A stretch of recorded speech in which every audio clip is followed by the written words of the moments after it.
Circus performers captivate audiences with their awe-inspiring acts, often involving the mesmerizing presence of dangerous animals. Tragic incidents occasionally occur, resulting in fatal encounters between performers and their animal partners. Hit that like button and subscribe right now. In today's episode, we go over 3 times animals fatally attacked at the circus. Welcome to Final Affliction.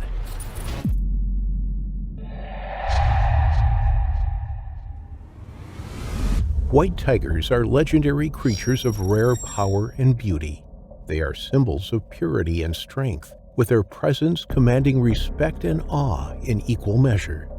With only 200 of them left on the planet, those lucky enough to catch a glimpse are treated to the mysteries of nature as the ghostly beauty of the white tiger remains etched into their minds for a lifetime. It is for their unending beauty that these big cats have been a source of attraction to circuses since their first discovery. Their ability to jump through fire hoops and perform incredible stunts make them the stars of the show. Siegfried Fischbacher and Roy Horn were stage performers who used live animals in their shows. The two met on a cruise ship in the 1960s before bringing their magic acts into the never-sleeping city of Las Vegas. Their shows, which featured acts involving cheetahs, white tigers, elephants, and lions, were unique and extravagant. Over 400,000 people would witness their daredevil theatrics on an annual basis. The crowds would guffaw with delight as the pair showcased their death-defying feats. To many, they were the magicians of the century. Over the years, the duo built a name for themselves, eventually signing a record-breaking deal worth $57 million with casino developer Steve Wynn. The 5-year deal entailed the duo staging a Broadway meets Barnum and Bailey extravaganza at the prestigious Mirage Casino and Hotel. For 13 years, they performed over 30,000 unique and extravagant shows to sell out crowds, amassing a tremendous amount of wealth. The pair soon were among the Vegas royalty, living in a palatial property that they called the Jungle Palace. Here, 63 tigers and 16 lions roamed freely, at times sharing the bed and pool with Roy Horn. With this number, Siegfried and Roy owned 10% of the world's white tigers at the time. Since his childhood, Roy had a big place in his heart for animals. For most of the big cats on his compound, he had raised them from birth, building trust and friendship with them. He considered them his family. His love for these graceful beasts was so big that he meditated with at least one tiger every day. Siegfried was a technical wizard, an exemplary magician, and the brains behind illusions and magic tricks, while Roy was the animal master. He had a charming animal magnetism that allowed him to command the big cats with a flick of his finger. The pair completed each other. On Friday, the 3rd of October, 2003, Roy hosted a party at the Mirage Hotel Theater to celebrate his 59th birthday. Amid the laughter and company of his friends, he raised a toast to his partner, Siegfried, in celebration of the 44 years they had spent together. The mood was a joyous one, with a buzz of excitement in the air. But unbeknownst to them, what had started as a day of celebration would later turn into a night of horror. In the evening, Roy stepped onto the stage with one of his favorite tigers, Manticore. Manticore was born in Guadalajara, Mexico. Unfortunately, he had been rejected by his mother shortly after birth, and the duo had taken him in and hand-raised him. At 6 months old, Roy bonded with the cub and introduced him to their live shows. Their bond and trust had grown over the period, with Manticore performing over a dozen times alongside Roy. With well-rehearsed acts, the tiger provided something that marveled the crowd. He knew the drills inside out. However, despite performing thousands of shows, The duo had never encountered a serious mishap until that fateful Friday. The theater was a canvas of darkness, with a lone spotlight trained at the center of the stage. The transfixed audience held their breath with their eyes glued to the stage, and as the curtains gradually rose, they got on their feet, cheering and clapping as the figure of Roy and Manticore came under the spotlight. The theater was in full swing, alive with sounds of applause. Roy stretched out his arms, tasting the air as he acknowledged the crowd's applause. Being his birthday, he was ready to give the audience a truly memorable show. As Roy was leading Manticore around the stage, something in the audience startled the tiger. He broke routine and advanced towards the crowd, breaking free from his master's hold. There was no barrier between the stage and the audience, hence it was easy for Manticore to lunge at the occupants of the front row seats. On seeing this, Roy put himself between the tiger and the crowd. He then commanded Manticore to lie down as he tried to reach out and grab the chain around his neck. The tiger disobeyed the order and grabbed Roy's hand, sinking its canines into his flesh. With the free hand holding a wireless microphone, Roy again commanded Manticore, "Release." Manticore was resolute, and without warning, he swiped at Roy's feet, knocking him down. Roy came thudding to the floor. With a painful groan, he tried to get back to his feet, but before he could, the 400-pound Manticore pounced on him, pinning him down with its declawed paws. The tiger then opened its mouth wide open with its teeth glinting under the spotlights, and with a powerful bite, ripped Roy by the neck. To some of the audience, this was part of the act, but in reality, the bite had severed Roy's jugular vein, barely missing the carotid artery. The crowd gasped as blood shot all over the stage. On seeing this, Siegfried joined the action, shouting "No, no" to Manticore.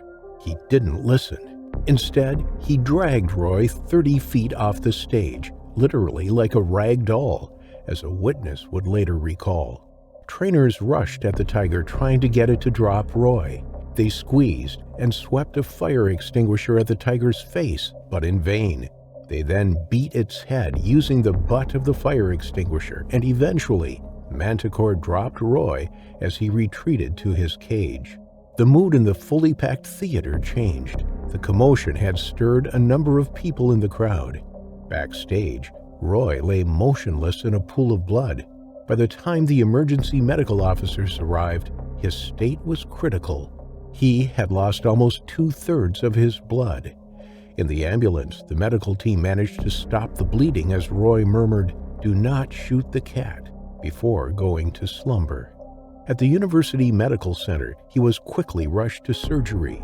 In addition to tearing his jugular, the tiger had also crushed Roy's windpipe and sliced his vertebrae.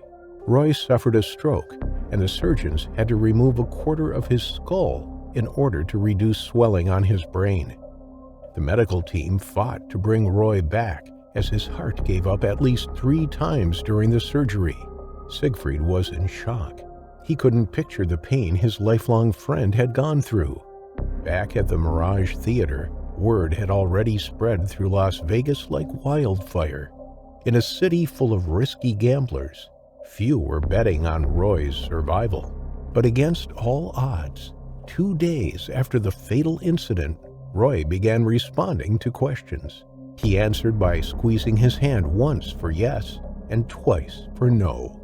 For someone on the ventilator, unable to speak or swallow, he displayed the will to live. He recovered better than most people had anticipated. 3 months later, friends and family were in immense joy as Roy murmured his first words since that fateful night. After the attack, protests and outroar from animal rights groups propelled the U.S. Department of Agriculture to open investigations on the incident. They wanted to investigate any violation of animal welfare, The U.S. Department of Agriculture then proposed that the audience should be at a sufficient distance with barriers erected in the presence of such ferocious animals. On the other hand, animal rights groups argued that show animals be retired and released out in the wild. Roy spent his days in their jungle palace watching the big cats, but he was dissatisfied. He wanted to end the Las Vegas extravaganza on a high note, and so, 6 years after the incident, the duo made a miraculous return to the stage for one last act.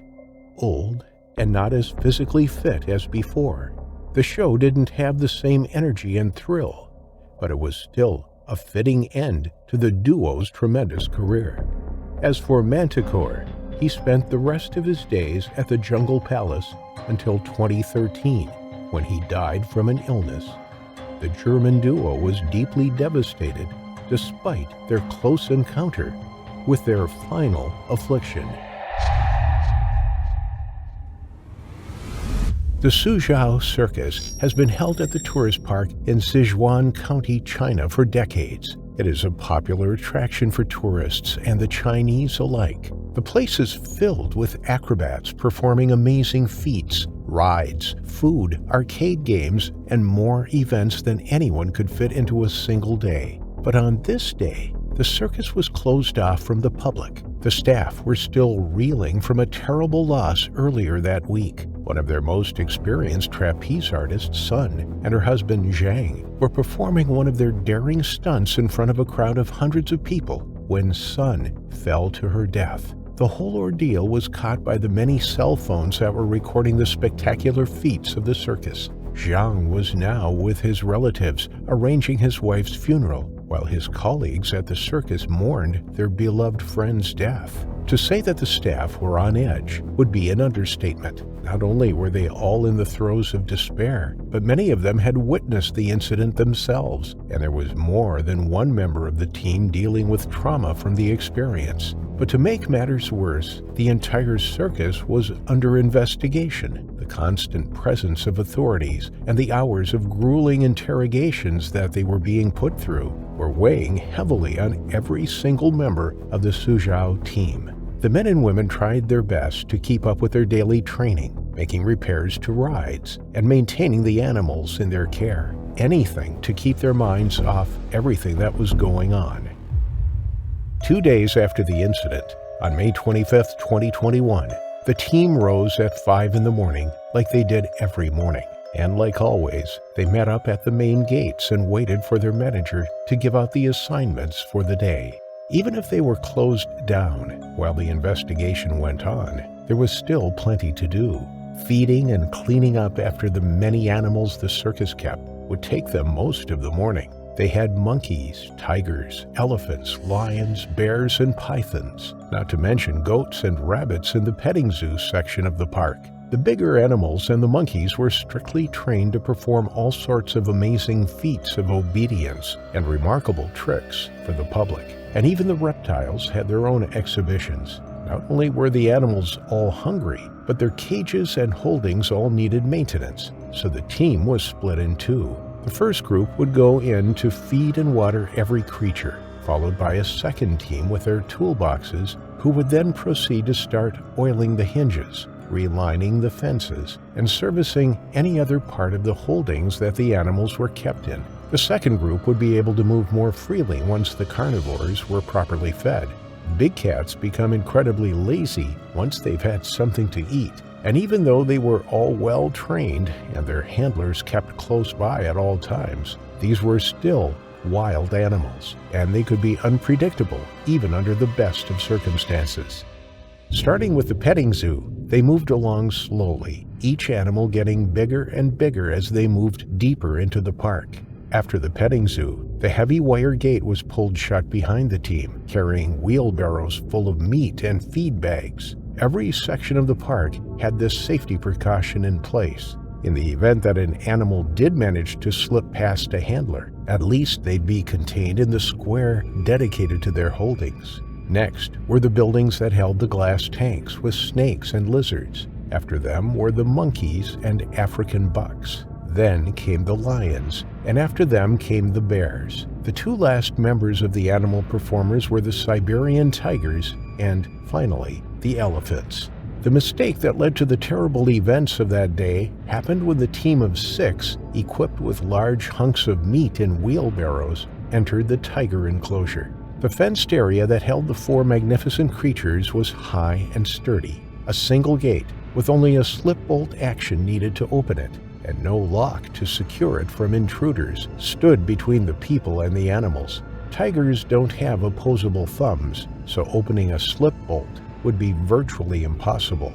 2 members of the team opened the gate and started tossing the chunks of goat meat onto the grassy floor of the cage, which measured almost 10 meters in circumference. The cats did not excitedly run to the food like the other animals did.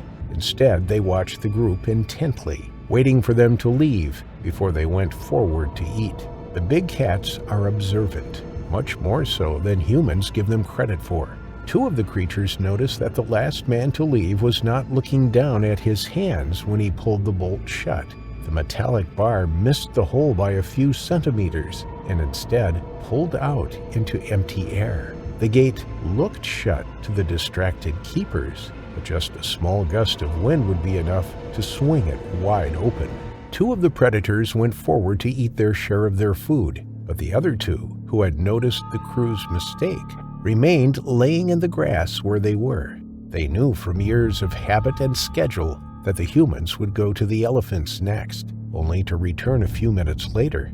After they passed, the tigers would be left alone for the rest of the morning, and sure enough, 6 men and women walked back past them less than 10 minutes later. When the 6 staff members were finally done feeding every animal all the way to the end of the massive property, the maintenance team arrived. As the felines moved toward the gate, the bravest of the 2, a 4-year-old male, started to nervously sniff at the gate, but he backed off when the separating gate a few feet away swung open and 3 men stepped in, carrying their toolboxes and cans of lubricating oil. Momentarily confused about this break in the usual schedule, the 2 stepped back and took in the scene before they decided to act. The men paid the tigers no mind. They were heading toward the elephants at the back.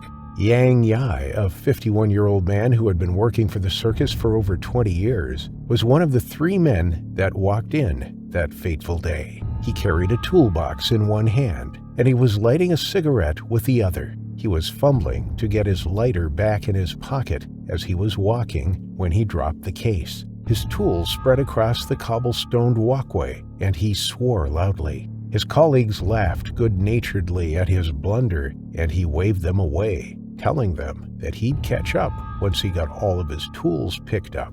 Meanwhile, the 2 tigers were watching the scene intently. They saw the 2 men walk through the next gate, leaving one behind. The man was bent over, his back facing the felines. The brave male inched forward, reaching out its paw. The gate swung open smoothly and silently at its touch. Yang did not hear a thing behind him as he puffed on his cigarette. He threw the fallen tools back into the case with so many clangs and bangs that he wouldn't have heard the gate, even if it did let out a warning squeak. Slowly, the male crept forward, the older female right behind him. Both of them were low to the ground, their shoulders shimmying as they stalked the oblivious man. Neither of them had ever set foot in the wild in their entire lives, but instinct told their hungry bellies exactly what to do. They came closer and closer. Just then, one of Yang's companions looked over his shoulder, through the gate that separated them from the tiger holding. Immediately, he started screaming at Yang when he saw the stalking cats just a few feet behind him. Yang's head snapped back just as the male leaped through the air, its nails drawn and its mouth open wide. Without missing a beat, Yang whipped the hammer in his hand around. He hit the beast's claws so hard that its entire body was thrown off course. Spinning like some bizarre screeching doll, the animal crashed to the ground. But it barely hit the earth when the female behind it sprang into action herself. She launched herself at Yang, and this time he wasn't as quick as before. Yang was crouched on the ground as the animal landed on him from above. She sank her claws into his skull and shoulder, her teeth biting down right into his face. Now Yang was screaming, wildly swinging the hammer, desperate to hit some part of the ferociously clawing and biting creature. The men behind him were trapped behind the fence. If they dared open the gate, they'd have all 4 tigers on top of them. They called in for help over the radio, screaming so hysterically that the rest of the team could only make out that there were tigers loose. Every inhabitant of the park ran to the enclosure, and the police, who had just arrived for that day's set of interviews, were right behind them with their guns drawn. The situation with Yang had deteriorated drastically in the seconds it took to radio for help. The tiger was still pinned to his face, and the young male had regained its footing. It jumped back into the attack, grabbing hold of one of Yang's flailing legs. In a macabre tug-of-war, the tigers pulled and tore at the screaming man. The female's claws sliced into muscle and flesh, tearing away at the skin on his shoulder. Her other paw wrapped around his forehead, and one of her claws found an eye socket and tore his eyeball clear out of his skull, partially scalping him in the process. That's when Yang blacked out. The combination of blood loss, shock, pain, and pure terror was just too much for his system to deal with. And when his body went limp, the pair of wild animals continued to rip and tear at him with renewed urgency. When the police and the rest of the circus employees arrived at the gate, the lions and bears behind them were beating against their cages, roaring and bawling. The iron stench of blood in the air had them all in a frenzy. The police pushed the staff members aside.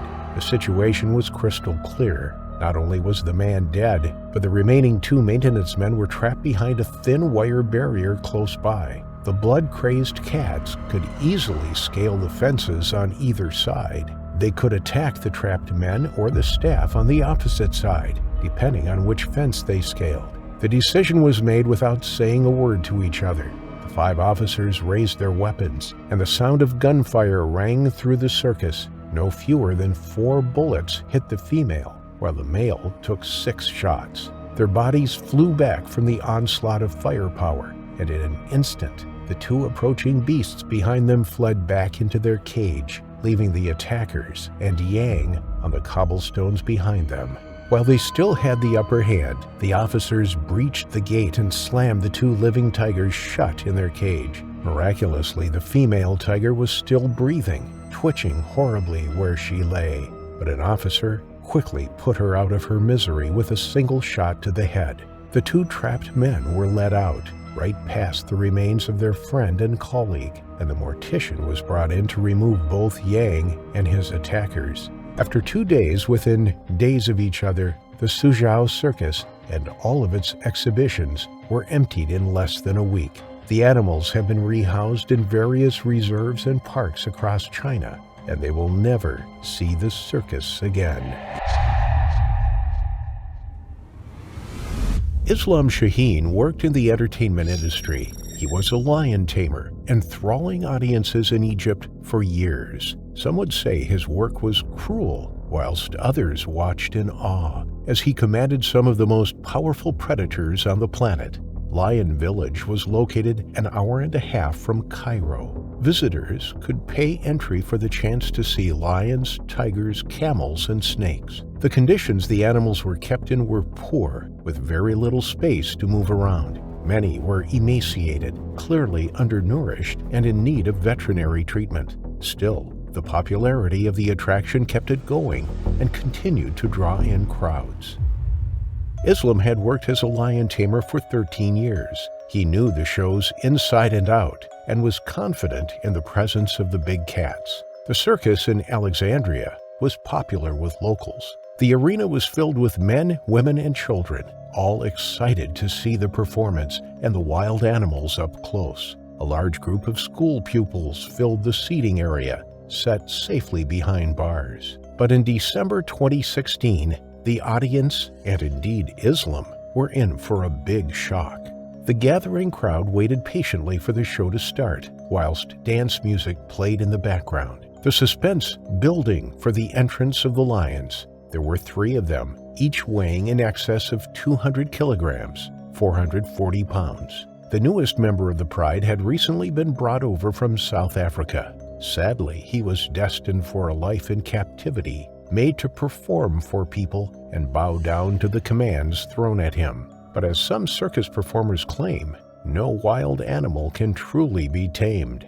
The new lion was impressive, with a large, shaggy mane and powerful muscular body. On his hind legs, he was easily taller than any of the trainers, but he was temperamental. He had attacked a trainer before, and yet they continued to use him in the show. Nothing had been done about him, and the trainers assumed that with time he would learn the routines and become more adaptable. But by December 2016, he still hadn't been trained to the same extent as the other lions, and therefore posed a real threat inside the arena. Although he was a captive lion, his natural instincts were still raw, deeply embedded in him. Mohammed Mustafa, the park spokesperson, suggested that it was mating season, and the lion therefore had a heightened sense of aggression on that fateful Saturday.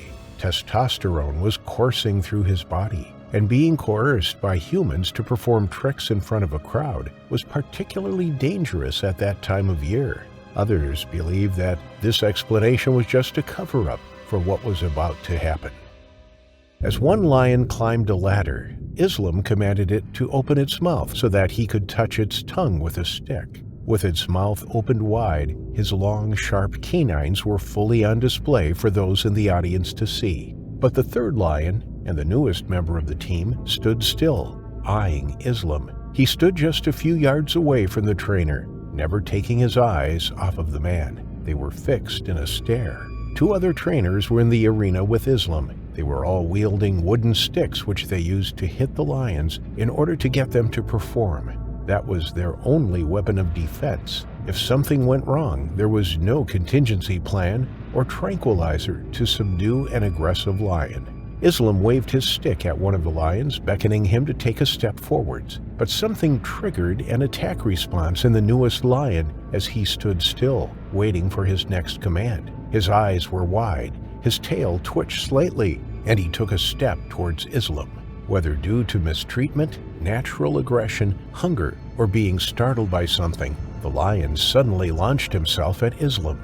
In that split second, Islam tried to jump out of the way, but the lion was too quick. It secured the trainer with its powerful front legs, clasping him with his paws. Its sharp claws dug into Islam's clothing and punctured his skin. Instinctively, the lion went for Islam's throat, thrusting its face forwards. It grabbed Islam's head and neck with its wide jaws, readjusting its grip on him again and again, mauling him in front of a terrified audience. As it stood on its hind legs, it bit into flesh and tore through skin, and blood poured from Islam's open wounds. The lion was much taller than Islam and far more powerful. The trainer couldn't stand up to its might. In an instant, he was floored by the lion, and it pinned him to the concrete ground. Below him, he could feel the coolness of the concrete, and above him, the warmth of the lion's body. It made a deep growl as it shook its head from side to side, its warm, moist breath on Islam's battered and bruised skin. Islam tried to push the lion off him, but it was too heavy. He couldn't get a secure hold on the lion, and he couldn't wriggle out from underneath it. He grappled with the ferocious beast, punching and scratching at the lion's face, trying to find a weak spot to make the lion release its grip.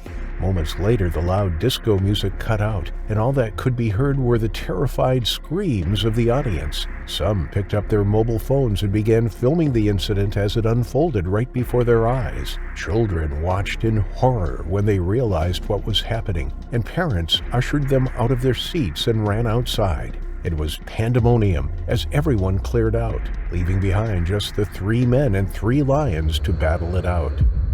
The other trainers immediately leapt into action, trying to scare the lion off of their colleague. They jabbed at it with their sticks, driving them into the lion's ribs and thrashing it on its back. But the lion did not let up. It continued to maul Islam. It crushed his face in its jaws. The crunch of bone and tearing of flesh were all that the trainer could hear, amongst his own cries for help. The lion bit into his shoulder, shaking his head and ripping through the skin. Then he turned his attention to Islam's throat. One single bite of the neck, and Islam's windpipe would be crushed. He would be suffocated in an instant. With the full weight of the lion on top of him, he had no way of getting out from underneath it. He lay on the cold, hard floor, helpless, sandwiched by the great beast. But his colleagues didn't let up. They continued to bring their sticks, raining down on the animal until eventually he released his grip on the man and jumped off him. The lion walked away, its jowls dripping red with Islam's blood. An ambulance was called and staff tried to stem the bleeding from the gaping hole in Islam's neck. Islam lay motionless on the floor. He didn't utter a word. His eyes were closed. His breathing was shallow and his heartbeat faint. He was fading fast. Emergency services arrived and Islam was rushed to Adalushan Salam Hospital in Smaua area, east of Alexandria. It was a race against time to save him. He suffered from a fractured skull, deep cuts to his face and neck, broken bones in his chest, and abdominal bleeding. Doctors fought to save him, but sadly, he succumbed to his injuries a couple of days later. Following Islam's death, the lion village was shut down until a thorough investigation was carried out. Although the park spokesperson claimed that the lion was in mating season and therefore behaved erratically, others suggested that the lion was either hungry due to malnutrition or was startled by the loud music. Following the fatal incident, photos emerged of Islam working as a lion tamer. He was able to get within inches of the lions, something that impressed the crowds. He shared a stick with one large male lion, with the whiskers of the lion touching Islam's chin. He was clearly fearless in the presence of the big cats, but maybe it was his lack of fear that contributed to his terrifying final affliction.